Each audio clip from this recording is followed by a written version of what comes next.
तरह मॉडर्न सास। गीता एक गांव की लड़की है और उसकी शादी शहर में विपुल से हो जाती है। गीता की सास सविता बहुत पढ़ी लिखी और मॉडर्न महिला है। शादी के कुछ दिन बाद गीता, तुम आज शाम को तैयार रहना, हम डिनर बाहर ही करेंगे। इसकी क्या जरूरत है जी, मैं घर पर ही खीर पूरी बना लूंगी। अरे नहीं नहीं, खीर पूरी वाला डिनर नहीं, हम कुछ साउथ इंडियन और चाइनीज खाएंगे। ठीक है, मैं तैयार होकर आपसे मिलूंगी। विपुल अपने ऑफिस चला जाता है। अरे बाप रे, ये क्या खाना होता है? हमारे गांव में तो मैंने कभी ऐसे नाम भी नहीं सुने। चलो शाम को जाकर देख लूंगी। शाम को विपुल आता है और गीता विपुल के सामने आकर खड़ी हो जाती है। देखो जी, आपके आने से पहले ही मैं तैयार होकर बैठी हूँ। अरे ऐसे कौन तैयार होता है? क्या हुआ जी, मैंने लाल रंग की अच्छी सी साड़ी तो पहनी है, इसमें क्या कमी है? ये सारे बाल तुमने सिंदूर से रंग लिए हैं और इतनी मांग क्यों भरी है? अरे आईने में जाकर अपने होंठ देखो, कैसी लिपस्टिक लगाई है, और ये कपड़े देखो अपने, जाओ जाकर बदल कर आओ। हाँ, तो क्या पहन कर आऊं? जो मर्जी पहन लो। वैसे भी अब मैं कहीं नहीं जा रहा, बना लो यहीं पर खाना। दोनों खाना खाकर सो जाते हैं। अगली सुबह विपुल, कल तुम कहीं बाहर जाने वाले थे ना? हाँ, जाने वाला तो था, लेकिन मॉम आपने भी पता नहीं किस गंवार को मेरे साथ बांध दिया है। गुप्ता जी ने बोला था कि बहुत बढ़िया लड़की है, लेकिन ये तो मरा हुआ सांप गले में लटका लिया है।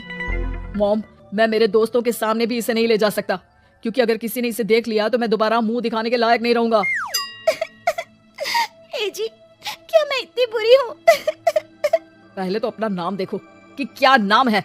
इतना ओल्ड नेम, गीता। तो नाम तो बदला भी जा सकता है।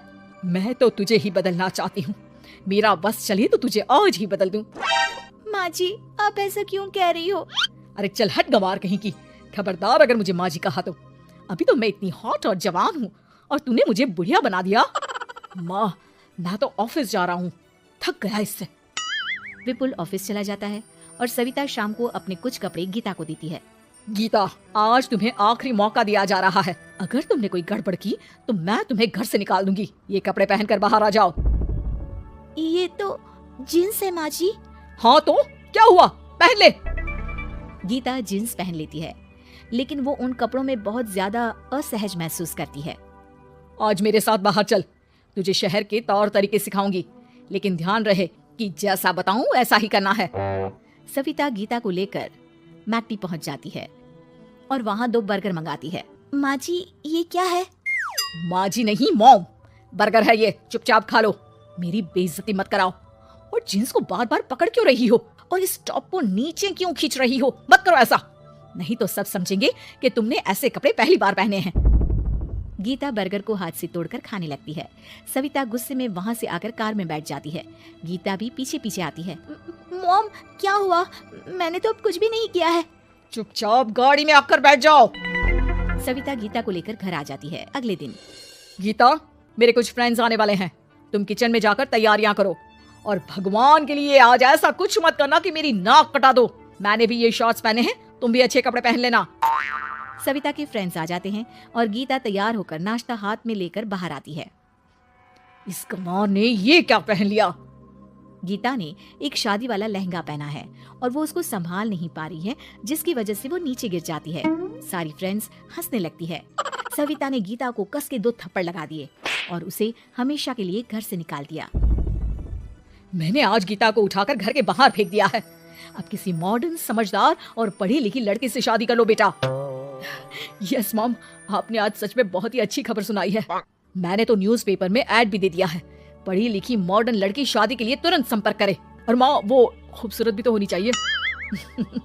डियर सन, मैंने उसमें सब कुछ लिख दिया है।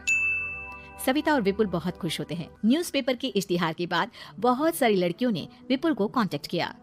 विपुल, तुझे पूरा 1 महीना हो गया है, इतनी सारी लड़कियां आ रही है, तो किसी को फाइनल पसंद क्यों नहीं कर लेता? मॉम, मैं कुछ बेहतर की तलाश में हूँ, वैसे आप फिक्र ना करो। आज भी एक लड़की मुझसे मिलने आने वाली है, अगर पसंद आ गई तो मैं उसे घर ले आऊंगा। विपुल लड़की से मिलने चला जाता है। कैफे में विपुल जाकर बैठ जाता है और देखता है कि बहुत ही खूबसूरत लड़की नैना सामने से आ रही है। हेलो। हाय, माई सेल्फ नैना। दोनों खूब सारी बातें करते हैं और विपुल को नैना पसंद आ जाती है। वो उसे घर लेकर आ जाता है। मॉम जल्दी बाहर आओ, देखो तो मैं तुम्हारे लिए एक मॉडर्न बहू ले आया हूँ जो बहू कम आपकी फ्रेंड ज्यादा रहेगी। अरे वाह, तो फाइनली तुझे लड़की पसंद आ ही गई। हाँ मॉम, पसंद क्यों नहीं आती, पढ़ी लिखी है, मॉडर्न है, बाहर घूमने में परफेक्ट है और ड्रेसअप का सलीका भी पता है उसे। तो फिर शादी की तैयारियां शुरू की जाए। ओहो मॉम, मुझे वो सब नहीं करना है, बैंड बाजे एंड ऑल। कोर्ट में चलकर कोर्ट मैरिज कर लेते हैं ना। ठीक है डियर, मुझे कोई प्रॉब्लम नहीं है। सविता कोर्ट में ले जाकर विपुल और नैना की शादी करा देती है। शादी के कुछ दिन बाद मैं तो बहुत खुश हूँ, मेरे सारे फ्रेंड बहुत तारीफ करते हैं कि वाइफ बहुत ज्यादा मॉडर्न है, ऐसा लगता है जैसे फॉरेन से आई हो। सिर्फ ये मॉडर्न है लेकिन इससे कुछ भी काम नहीं आता बेटा। घर का सारा काम मैं करती हूँ, खाना भी मैं बनाती हूँ, ये तो बस मेकअप में ही लगी रहती है। मॉम, आप मेरी नैना के लिए कुछ भी मत बोलिए, अगर उसे खाना बनाना नहीं आता तो क्या हुआ, फोन चलाना तो आता है, वो स्विगी जोमेटो से खाना ऑर्डर करके भी तो मंगा सकती है। अभी तो बहू को आए 4 दिन भी नहीं हुए हैं और तू है कि उस माता जी के गुणगान गा रहा है जैसे कि मैं तो कुछ हूं ही नहीं। तभी नैना वहां आ जाती है। मुझे आज अपने घर जाना है। तो मैं तुम्हारे साथ चलूं क्या? नहीं, मैं खुद कार लेकर चली जाऊंगी। नैना बेटा, मैं सोच रही थी कि हम भी तुम्हारे पेरेंट्स से मिल लेते हैं क्योंकि आज तक हम मिले ही नहीं हैं। मॉम, मेरे पेरेंट्स से तो आप पहले ही मिल चुके हो। हम कब मिले? मैं गीता हूँ। क्या? क्या? तुम गीता कैसे हो सकती हो? जब माँ ने मुझे इस घर से बाहर निकाल दिया था तो मैंने अपनी सारी सेविंग्स को खुद की लर्निंग और मेकओवर पर खर्च कर दी और वापस इस घर में आ गई।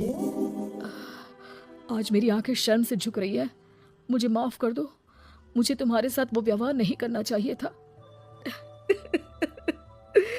मुझे भी माफ कर दो बेटा। सविता और विपुल अपनी गलती को सुधार लेते हैं और अब गीता को बहुत अच्छे से रखते हैं।